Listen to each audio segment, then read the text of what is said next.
Shri Ram academy Ramdev ji द्वारा विज्ञान विषय का प्रथम अध्याय अपना कंप्लीट हो गया था। आज अपन नेक्स्ट अध्याय के बारे में बात करेंगे। नेक्स्ट अध्याय अपना है मानव तंत्र यानी ह्यूमन सिस्टम, जो अपनी बॉडी के कुछ भाग है या फिर अपना शरीर कैसे बना हुआ है, अपने शरीर में क्या क्या है और कैसे कैसे कार्य करता है, तो उसके बारे में आज अपन ह्यूमन सिस्टम से समझेंगे। तो आज अपन पढ़ते हैं पहले तो कि अपना शरीर में कौन कौन सी चीज़ें होती है, जो बॉडी अपनी बनी हुई है उसमें कौन कौन सी चीज़ें होती है। तो सबसे पहले अपने शरीर में होते हैं अनेक प्रकार के तंत्र, जैसे पाचन तंत्र होता है, श्वसन तंत्र होता है, उत्सर्जन तंत्र होता है। मेन कार्य इन तंत्रों का होता है। उसके साथ साथ कुछ अंग होते हैं, कुछ ऊतक होते हैं और समूह बने होते हैं कोशिका के, और कुछ पेशियां होती है और कुछ अस्थियां होती है, ग्रंथियां होती है। अनेक प्रकार के ऐसे शब्द जिनसे अपना शरीर बना हुआ है, उन हर एक शब्द के बारे में और उन हर भाग के बारे में आज अपन अध्ययन करने जा रहे हैं। तो अपना जो शरीर बना हुआ है अंग से बना हुआ है, तंत्रिका से बना हुआ है, पेशी से बना हुआ है, ऊतक और कोशिका, इन सब से मिलकर शरीर बना हुआ है। तो आज अपन सबसे पहले लेते हैं अपने पाचन तंत्र को। जो भोजन अपन ग्रहण करते हैं उसका पाचन होता है, तभी उससे मिलने वाली सारी चीजें अपने को शरीर में उपलब्ध होती है। तो पाचन तंत्र को आज अपन देखते हैं। सबसे पहले पाचन तंत्र कहते किसे, अगर उस चीज को अपन देखें तो अपन जो भोजन करते हैं, मुंह से भोजन करते हैं, तो मुंह भोजन को जब अपन मुंह में लेते हैं या फिर ग्रहण करते हैं उसे कहते हैं अंतर्ग्रहण। तो यहाँ से डेफिनेशन स्टार्ट करते हैं। भोजन को अंतर्ग्रहण से लेकर यानी मुंह में लेने से लेकर मल त्याग करने का ऐसा तंत्र, यानी भोजन अपन ने ग्रहण किया और उससे लगाकर मल त्याग किया वहां तक, उसमें एक ऐसा तंत्र बना होता है जिसमें सारे अंग और ग्रंथियां शामिल होकर सभी सामंजस्य के साथ कार्य करती है, उसे पाचन तंत्र कहते हैं। तो इसमें ये जो तंत्र होता है, इसमें सभी अंग और सभी ग्रंथियां एक साथ शामिल होती है और सामंजस्य के साथ कार्य करती है। अब यह भोजन पाचन होना क्यों जरूरी है? भोजन का पाचन होना इसलिए जरूरी है क्योंकि जो अपन भोजन ग्रहण करते हैं तो उसमें जो सभी प्रकार के जो संतुलित भोजन पे अपन ने बात की थी कि उसमें वसा, कार्बोहाइड्रेट, प्रोटीन, खनिज, विटामिन, जल वगैरह होते हैं, तो वो सीधे अपने शरीर को नहीं मिल पाते। जैसा अपन भोजन ग्रहण करते हैं वो जटिल अवस्था में भोजन होता है, फिर उस भोजन का अवशोषण होता है इन्हीं तंत्रों के द्वारा, और अवशोषण होने के बाद वह भोजन सरल अवस्था में आ जाता है, और सरल अवस्था में आने के बाद ही उससे जो आवश्यक तत्व मिलने चाहिए वो आपको उपलब्ध होते हैं। तो आज ये पाचन तंत्र की परिभाषा अपन ने पढ़ी और भोजन का अवशोषण देखा। अब अपन देखते हैं कि पाचन तंत्र का निर्माण किस किस से होता है। पाचन तंत्र का निर्माण होने में मुख्यतः एक तो आता है अंग और एक आता है ग्रंथियां। तो अब अंग में कितने भाग है? 7 भाग है अंग के। अंग और ग्रंथियां दोनों अलग है। तो अंग के बारे में देखते हैं। ये जो नाम लिखे हुए हैं, मुख, ग्रसनी, ग्रास नली, आमाशय, छोटी आंत, बड़ी आंत और मलद्वार, ये बिल्कुल सीरियल वाइज है, एक के बाद एक अंग आता है। जैसे मुख के बाद ग्रसनी आती है, ग्रसनी के बाद ग्रास नली, ग्रास नली के बाद आमाशय, आमाशय के बाद छोटी आंत, छोटी आंत के बाद बड़ी आंत और फिर मलद्वार। तो इनके बारे में विस्तृत अध्याय तो अपन बाद में करेंगे, लेकिन अगर नॉर्मल समझे जाए मेन कि मुख का जो कार्य होता है भोजन ग्रहण करने का होता है। फिर अपन लेते हैं आमाशय को। आमाशय का कार्य होता है लगभग भोजन का पाचन आमाशय में होता है। फिर मलद्वार, मल त्याग करने का। इन 7 भाग के बारे में विस्तृत अध्याय अपन नेक्स्ट टॉपिक पे करेंगे।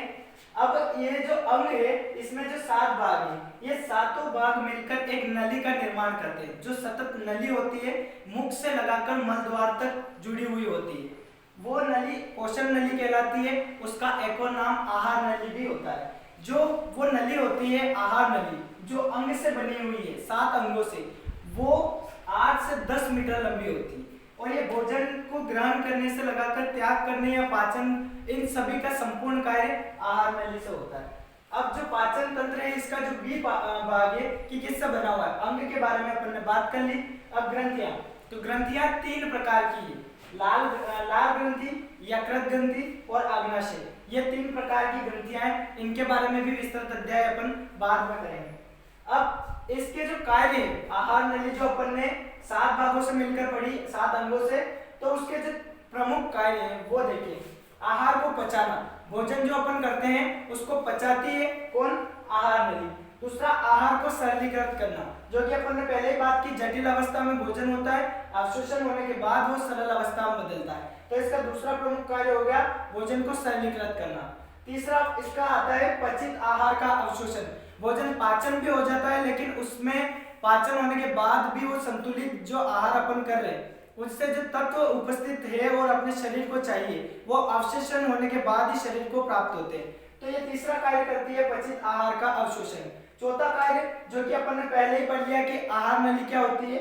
मुख से मलद्वार तक भोजन पहुंचाना, यह संपूर्ण कार्य इसमें होता है।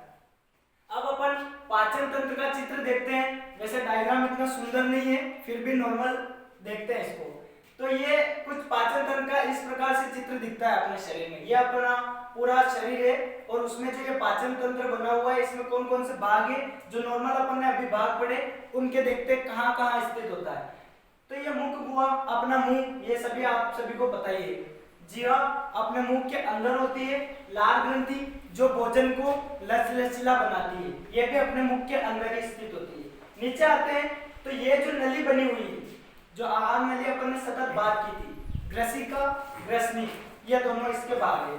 फिर आते हैं अपन नीचे, जो ये ग्रसनी होती है ये जुड़ी होती है अपने यकृत से, और यकृत के साथ ही पित्ताशय भी जुड़ा होता है। यकृत के अंदर ये पित्ताशय जो होता है पित्त रस का स्त्रावन करता है, जो भोजन को पाचन करने में सहायता करता है। फिर आता है अपना ये जो होता है आमाशय, ऐसे इस प्रकार की आकृति बनी होती है आमाशय की। लगभग भोजन का संपूर्ण पाचन आमाशय में हो जाता है। फिर आमाशय जुड़ा होता है अग्नाशय से, अग्नाशय प्लीहा से जुड़ा होता है, और नीचे अगर अपन जाए तो अंधनाल, और लास्ट में होता है यहाँ मलाशय और गुदानाल। अब इसमें जो ग्रहणी और शुभ्रांत है, इन दोनों को अगर मिला के अपन बोले तो छोटी आंत बोल सकते हैं। और यहाँ जो अपन ने बात की साइड में आमाशय, अग्नाशय, प्लीहा, अंधनाल और मलाशय, इन सबको मिलाकर अगर बोले तो बृहदांत बोल सकते हैं। लास्ट में होता है गुदानल, और यहाँ पे मलद्वार होता है जहाँ से मल को निष्कासित किया जाता है। एक और बात जो अपन ने अंग पढ़े थे, इसमें छोटी आंत और बड़ी आंत आती है। नाम से अगर अपन देखें तो छोटी आंत को छोटी कहेंगे और बड़ी आंत को बड़ी, लेकिन इसमें मेन बात ये होती है कि छोटी आंत जो होती है वो बड़ी आंत से बड़ी होती है, और जो बड़ी आंत होती है वो छोटी आंत से छोटी होती है। कहने का मतलब नाम छोटा है लेकिन वो आकार में उससे बड़ी है। ठीक है, अब जो अपन ने आज के तो इसके बारे में बात कर ली, पाचन तंत्र के बारे में, इसका डायग्राम भी अपन ने देख लिया है, और जो बाकी जो इसके बारे में विस्तृत अध्याय है वो अपन नेक्स्ट वीडियो में करेंगे। धन्यवाद।